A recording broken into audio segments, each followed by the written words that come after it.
अगर आपको D pharma करना है तो 2 से लेकर के 2.5 लाख तक रुपए लग सकते हैं। क्लास आने की कोई भी ज़रूरत नहीं है, यहाँ तक कि हम पेपर भी आपका लीक करवा देंगे, उसके लिए अलग से 5 से 10 हज़ार रुपये लग सकते हैं।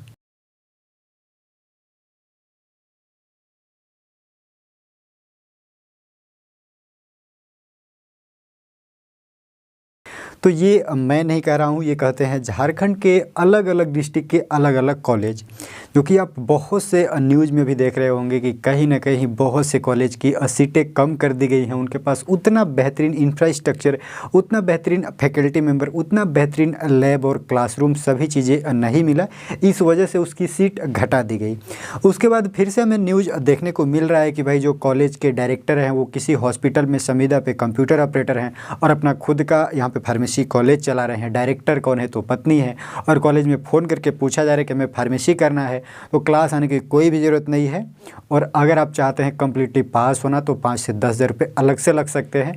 कम्प्लीटली अपना जो है काउंसलिंग में कम्प्लीटली सेटिंग है, पेपर भी लीक करवा देंगे, 2 से 2.5 लाख रुपये कम्प्लीट कोर्स की फ़ी लग सकती है। तो इस बातों में कितनी सच्चाई है, क्योंकि मैं भी अपना डी फार्मा कंप्लीट झारखंड से ही किया हूं, तो झारखंड के कॉलेज का मेरा का एक्सपीरियंस है और अलग अलग जगह से जो भी कॉलेज हैं, जो भी स्टूडेंट हो, जो एग्ज़ाम सेंटर पे मिलते हैं, तो उनका क्या अनुभव होता है और किस तरह से एग्ज़ाम होता है, कंप्लीट डिटेल आज के इस वीडियो में मैं आपके साथ शेयर करने वाला हूँ। तो फ्रेंड्स, ये जो भी न्यूज़ है, मुझे ऐसा लगता है कि ये न्यूज़ 99% सही है। ऐसा इसलिए मैं बोल सकता हूँ क्योंकि झारखंड के जितने भी स्टूडेंट हैं, बहुत से स्टूडेंट ऐसे हैं जो खुद कहीं ना कहीं एक स्टूडेंट नहीं है, बहुत से स्टूडेंट के गार्जियन हैं।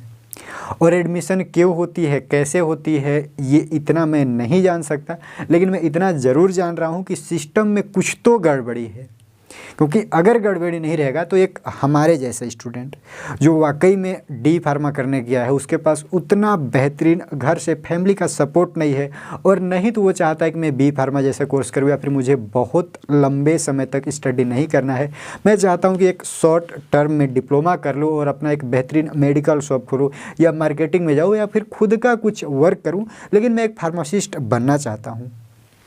तो वो वैसे कॉलेज में जा कर के, उनके बीच जा कर के जो एक स्टूडेंट का माहौल होता है, एक कॉलेज का माहौल होता है, वो नहीं मिल पाता और पूरी तरह से फ्रस्ट्रेट हो जाते हैं कि मैं फार्मेसी में एडमिशन क्यों लिया। तो ये बहुत ही बुरा एक्सपीरियंस होता है। इसी को देखते हुए हमने अपना उदित फार्मेसी यूट्यूब चैनल स्टार्ट किया। इस पर कम्प्लीटली आपको बताया हूँ कि कंप्लीट अप्रूवल देखिए, अप्रूवल देखने के बाद कॉलेज में जाके विजिट कीजिए। मैं बहुत से इस टॉपिक पे वीडियोज़ बनाया हूँ कि भाई फर्जी बहुत से इसमें चल रहा है, लेकिन अगर आप कहीं ना कहीं अंकल के बीच फंस चुके हो जा कर के, आपके फ्रेंड सर्कल में, आपके क्लासरूम में जिधर भी आप नज़र घुमा रहे हो कि भैया मेरे एज का कोई नहीं है, जितने हैं कोई 35 साल, कोई 40 साल, कोई 50, मैं गलत नहीं कहता हूँ, आप स्टडी करना आपका राइट्स है, आपका हक है, आप पढ़ सकते हैं, लेकिन आप पढ़िए ना, आप पढ़िए। आप आ कर के सिस्टम को बर्बाद कर रहे हैं। जो डायरेक्टर हैं, जो काउंसलिंग के लोग हैं, जो एग्जामिनेशन कमेटी है, तो इसमें नहीं तो एजुकेशन को कोई भी महत्व दिया जाता है और नहीं तो किसी भी स्टूडेंट के फ्यूचर के साथ एक मैं बोलूँ कि सीधे खिलवाड़ हो रहा है। क्योंकि कुछ लोग हैं जिन्हें सिर्फ डिग्री चाहिए, लेकिन सभी लोग नहीं हैं जिन्हें डिग्री चाहिए, और उसी में घिसे पीटे क्या कर सकते हैं भैया। क्योंकि अगर आप आगे बात करोगे तो उनका भी रिप्लाई होगा चुपचाप रहो, इस पे कुछ नहीं किया जा सकता। क्योंकि मैंने अपने टाइम पे बहुत प्रयास किया, बहुत से स्टूडेंट का मैं प्रयास किया कि शायद कुछ कर सकूं, लेकिन अभी भी मैं कुछ नहीं कर पाता हूं। इसलिए मैं माफ़ी चाहूँगा कि सिस्टम भैया इतना ज़्यादा बिगड़ चुका है कि इसको सुधारना मेरे अकेले की बस की बात नहीं है, और मैं जितना भी प्रयास किया हूँ सभी बार असफल रहा हूँ।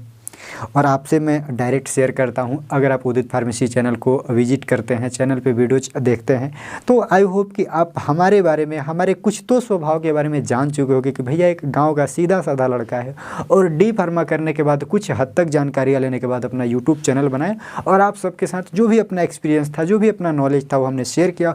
और अभी हमने उदित फार्मेसी क्लासेस एप्लीकेशन बना करके जो कुछ उस टाइप के स्टूडेंट हैं जिनके क्लास में स्टडी होती ही नहीं है, उनका मैं हेल्प करने का यहाँ पर प्रयास करता हूँ।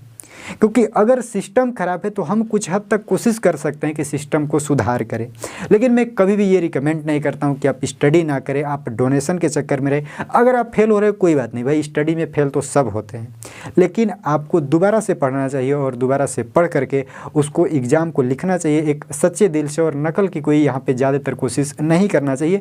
थोड़ा बहुत अगर सिस्टम में गड़बड़ी है तो उतना तक तो चलता है, लेकिन भैया बिल्डिंग तक नहीं है, क्लासरूम का कोई व्यवस्था नहीं है, लैब नहीं है और आप फार्मेसी करा रहे हो, तो अभी ये जो है कॉलेज वगैरह पे बैन लगने वाला है, कुछ हद तक लगा है, कुछ हद तक सीटें कम हुई है, तो मेरे ख्याल से बहुत सही हुआ और इसी तरह से सभी स्टेट में होना चाहिए। और अगर आप फंस चुके हैं इस चक्कर में तो भाई आप टेंशन बिल्कुल ना लीजिए, आपकी डिग्री पे किसी प्रकार का कोई भी संदेह नहीं है। अगर आपका college pharmacy council of India approval था पहले, तो अगर पहले भी नहीं था तब तो भाई फंस चुके हो, लेकिन अगर पहले अप्रूवल था, अभी कुछ सीटें कम कर दी गई हैं, कुछ प्रॉब्लम आया है, तो ये थोड़ी सी प्रॉब्लम आपको दे सकता है, लेकिन आपका डिग्री पूरी तरह से सेफ़ है, आपका डिप्लोमा पूरी तरह से सेफ़ है। आप पे सरकार की नज़र है, आप पे बहुत से NGO की नज़र है। ऐसा नहीं है कि आपको एक साल अपना कंप्लीट किए हैं और दूसरे साल अगर कॉलेज का मान्यता रद्द होता है या फिर उसमें सीट की कटौती की जाती है तो आप एडमिशन नहीं ले पाओगे या फिर आप स्टडी नहीं कर पाओगे। आप पढ़ सकते हो, आने वाले स्टूडेंट के लिए होता है कि आने वाले नए स्टूडेंट के लिए कुछ सीटें कम कर दी गई हैं या फिर उस कॉलेज का भी मान्यता रद्द हुआ है, तो जो लोग स्टडी कर चुके हैं वो लोग अपना लाइसेंस बनवा सकते हैं और एक रजिस्टर्ड फार्मासिस्ट बन सकते हैं। फिर वो आगे की स्टडी करना चाहें तो वो भी कंटिन्यू कर सकते हैं। तो ये कुछ जो अनुभव था ये वाकई में बहुत ही बुरा था कि पेपर लीक होना। मेरे भी कुछ पेपर लीक हो गए थे जब हमने फार्मेसी के सेकेंड ईयर में कुछ एग्ज़ाम दे रहे थे, तो वहाँ पे पेपर के पैटर्न को चेंज कर दिया गया था। मैं कंप्लीट टेलीग्राम चैनल पे शेयर कर दूंगा, आप देख लीजिएगा कि स्टार्टिंग का पेपर का पैटर्न जो था वो डिफरेंट था, लेकिन बाद के कुछ जो पेपर हुए उनके क्वेश्चन पैटर्न जो है डिफरेंट आने लगा। जब उस पर पूछा गया कि ऐसा क्यों हो रहा है तो पता चला कि जो पेपर है वो लीक हो गए हैं, इसलिए हमने पेपर को जो है पैटर्न को चेंज कर दिया है, यहाँ पे दूसरा पेपर हो रहा है आपका। तो इस तरह के एक्सपीरियंस हमने किया है। और फर्स्ट ईयर का तो यहाँ तक कि अभी ही जो एग्ज़ाम हुआ था हाल ही में 2020 में, वहाँ पे भी जो है कि कुछ पेपर ऐसे कैंसिल होने के वजह जो है लीक होने की वजह से कैंसिल कर दिया गया था। 2021 में भी यही देखने को मिला था। तो ये झारखंड में या फिर मैं बोलूँ रांची में जो एग्ज़ाम सेंटर होता है वहाँ पर अक्सर होता रहता है, लेकिन अब उम्मीद है कि ऐसा नहीं होगा। तो फ्रेंड्स ये बहुत ही बुरा अनुभव था, जैसा कि मैं आप सभी से बताऊँ, और ये सच्चा न्यूज़ है। और आप फंस चुके हैं तो आप ऐसा कुछ नहीं है कि आप फंसे हैं। अगर आप सेकेंड ईयर आपका कंप्लीट हो गया है या फिर आपका फर्स्ट ईयर कंप्लीट हो गया है तो आप पे कोई भी असर नहीं पड़ने वाला है, लेकिन काफ़ी हद तक सही हुआ है। ऐसा सभी जगह होना चाहिए।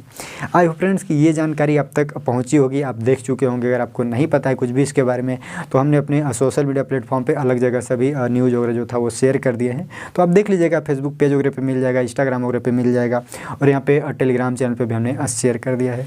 आई होप फ्रेंड्स कि ये जानकारी आपको अच्छी लगी होगी। ये जानकारी अच्छी लगी है तो वीडियो को लाइक कर दीजिएगा, चैनल को सब्सक्राइब कर लीजिएगा। फिर मिलते हैं नेक्स्ट किसी इन्फॉर्मेटिव वीडियो के साथ। तब तक के लिए सभी को बाय बाय।